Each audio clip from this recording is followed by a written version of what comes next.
Mask नहीं पहनिएगा 50 रुपया लगेगा। क्यों नहीं इससे और थोड़ा बढ़ा दिया जाए, 500 रुपया लिया जाए, 1000 रुपया लिया जाए। नहीं मानिएगा तो थोड़ा अर्थदंड भी लगे और जो दुखहरण है उसका इस्तेमाल तो होगा ही। तो सरकार इतनी सख्ती क्यों नहीं कर रही है? भय गुनी होत न प्रीति, ये नहीं चलेगा, भय दिखाना होगा। देखिए व्यक्ति को, देखिए मनुष्य ही एक ऐसा प्राणी है जिसको कि इतना ज़्यादा समझाने की ज़रूरत होती है। जानवर को भी पता चल जाता है कि यहाँ पर खतरा है तो जानवर फिर जल्दी उस काम को नहीं करता है, लेकिन हम ही लोग ऐसे प्राणी हैं कि जल्दी किसी कष्ट को भूल जाते हैं। पिछली लहर में जितने लोगों की मृत्यु हुई, लगभग सभी परिवार के कोई ना कोई दूर के रिलेटिव की मृत्यु हुई, कितनी दुखद घटना हुई पिछले लहर में। आपको ऐसा लगता है सोनी मेहता जी कि जो भूल गए रेशियो है उसे देखते हुए नीतीश कुमार को यात्राएं बंद कर देनी चाहिए, अभी रोक देना चाहिए, अपनी यात्राओं पर विराम लगाना चाहिए, बाद में जो भी डिसीजन लिया जाएगा निश्चित रूप से जो जनता की भलाई, जिसमें बिहार की भलाई, जिसमें सभी के स्वास्थ्य की भलाई, वही निर्णय आदरणीय मुख्यमंत्री जी लेंगे। बहुत सेंसिटिव आदमी है इस मामले में, सभी चीजों को देखते हुए ये निर्णय लिया जाएगा। लेकिन एक अपील है, हाँ। आम लोगों से और खास लोगों से भी अपील है कि अपना ख्याल वो खुद रखें, न कि सरकारी डंडे का इंतजार करें। चलिए हमारे साथ एजाज अहमद है, प्रवक्ता आरजेडी से, इनसे भी बात करते हैं। एजाज अहमद साहब, कितना सख्त हो ये फैसला, नियम क्या है, सरकार को आप क्या बताना चाहते हैं? क्योंकि आप जहां पर बैठे हैं वहां से दूर तक आवाज जाती है। हम चाहते हैं कि ये फैसला काफी सख्त हो ताकि लोग माने। देखिए विवेक जी, फैसले का मतलब ये नहीं है कि सिर्फ स्कूल को बंद कर दिया या गरीबों की कमाई को बंद कर दिया जाए। फैसले का मतलब है कि सबसे पहले माननीय मुख्यमंत्री जी ने 29 दिसंबर को ही अपने भाषण में कहा था आईएमए की सभा में कि बिहार में तीसरी लहर आ चुकी है। लेकिन अफसोस की बात है कि माननीय मुख्यमंत्री ने स्वयं अपने मुंह से कहने का काम किया। उसके बाद उन्होंने 3 यात्राएं की, समाज सुधार यात्रा, और समाज सुधार यात्रा के बाद सुपर स्प्रेडर बन चुके हैं माननीय मुख्यमंत्री जी स्वयं। और जिस तरह से आपने देखा होगा आईएमए की सभा में सिर्फ एनएमसीएच के 200 डॉक्टर और बिहार और पटना के मिलाकर के 400 डॉक्टर अफेक्टेड हुए हैं। ये सुपर स्प्रेडर बनाने का काम कौन किए? इसमें कहीं ना कहीं सरकार दोषी है।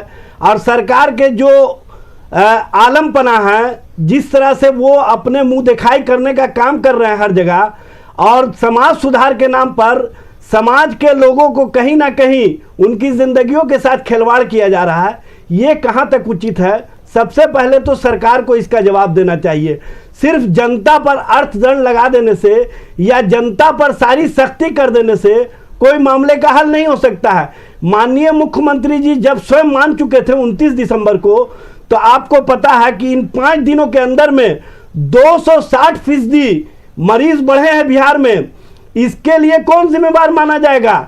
इसके लिए उसके अलावा माननीय मुख्यमंत्री जी ने बिहार में और पटना में जनता दरबार करने का भी काम किया। इनके भारतीय जनता पार्टी के द्वारा लगातार बैठकें की जा रही हैं, बड़े बड़ी सभाएं की जा रही हैं।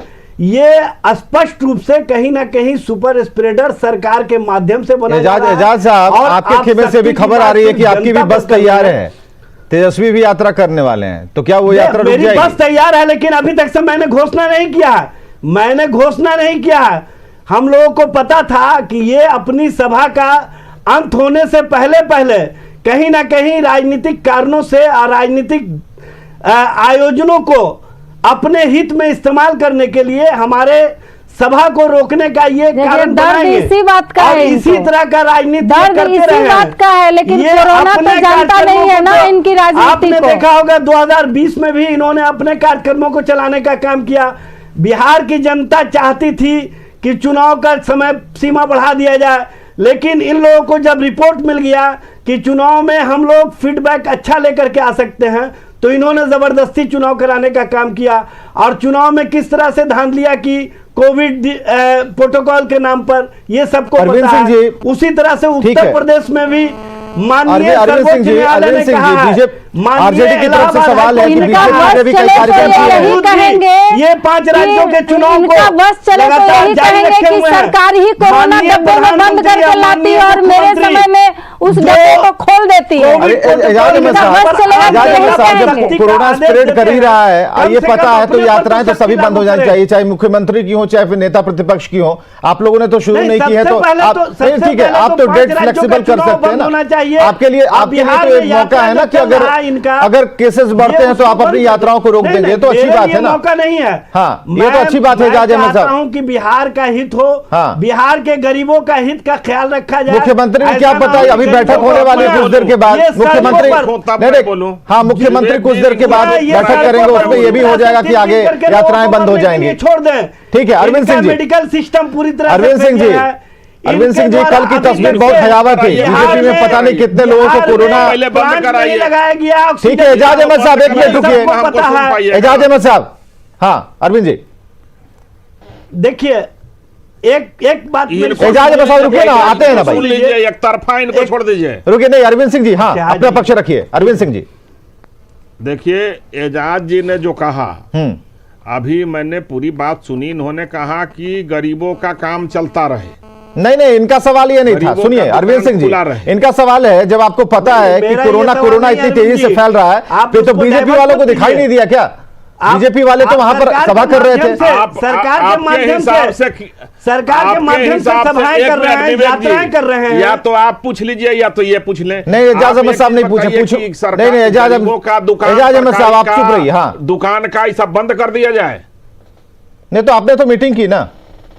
देखिए, भारतीय जनता पार्टी का जो मीटिंग हुआ, उसमें एक जिम्मेवार लोग थे उस मीटिंग में। हाँ, वो मीटिंग में सारे लोग डबल वैक्सीनेशन लिए हुए थे।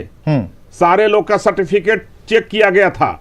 वहां पर मास्क रखी हुई थी, सैनिटाइजर रखा हुआ था। आपने देखा ना कि लोग जीतन राम मास्क मांझी लिए हुए पॉजिटिव हो थे, गए हैं। सैनिटाइजर आपने देखा ना लगाए हुए जीतन राम थे। मांझी पॉजिटिव हो गए। लेकिन रविंदर भवन में जिस, सुन लीजिए, ठीक है जीतन राम मांझी हो गए होंगे, जीतन राम मांझी आदर्श नहीं है हमारे, वो भी हमारे डबल आदर्श वैक्सीनेट हैं। तो कोरोना वाले हैं, आदर्श वो देख भी के आता है डबल क्या? वैक्सीनेट वाले हैं। और रुक जाइए, पहले सुनिए, बड़ा धैर्य से आप बोल रहे थे तो हम सुन रहे थे आपका प्रवचन। अब मेरा प्रवचन सुनिए थोड़ा। हाँ, सुनाइए। ना तो राजद को सुनने की प्रवृत्ति कम है, ड्रामा नहीं, ज्यादा आप- करती है। आप लोग जो सुन है लीजिए, अपनी हठधर्मी पहले सुनिए, चलाते पहले हैं। कर बहुत बहुत अपनी हठधर्मी गंभीर चलाते विषय हैं। बोलने दीजिए, गंभीर एजाज- विषय पर बात हो रही है, थोड़ा हाँ, समझिए। एजाज जी, एक मिनट, हाँ समझ गए ना, नहीं तो चल जाते हैं।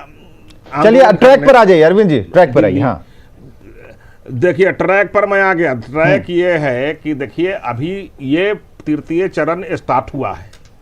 अभी सबसे पहला इसमें प्रिकॉशन जरूरी है। हमको खुद सुधरना है, सरकार सुधारेगी इसके भरोसे नहीं रहना है। हर एक जनता को खुद कोरोना गाइडलाइन का पालन करना है। मास्क हमको लगाना है, और हम मास्क नहीं लगा रहे हैं। सरकार काटे फाइन तभी आप लगाएंगे। सरकार फाइन काटे 500 लगा दीजिए या 5000 लगा दीजिए, जो नहीं पहनने वाले हो नहीं पहनेंगे। आपको